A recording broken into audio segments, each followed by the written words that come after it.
Nabi SAW bersabda, la ayut'ana fi ra'si ahadikum bimikhyatin min hadid khairul lahu min ayyamassam ra'atan la tahillulah. Jika seorang kepalanya dicucuk dengan besi, dengan jarum yang terbuat daripada besi, maka sungguh itu jauh lebih baik daripada dia menyentuh wanita yang bukan mahramnya.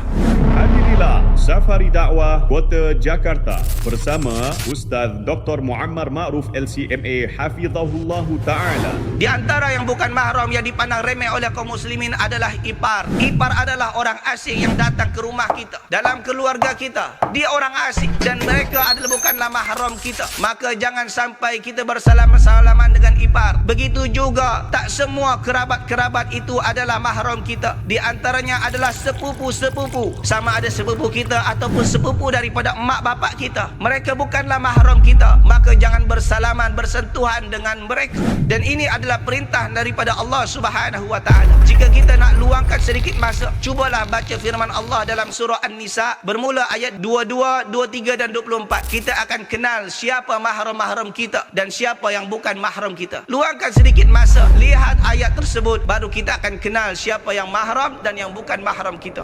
Berikut rangkaian jadualnya. Acara ini diselenggarakan oleh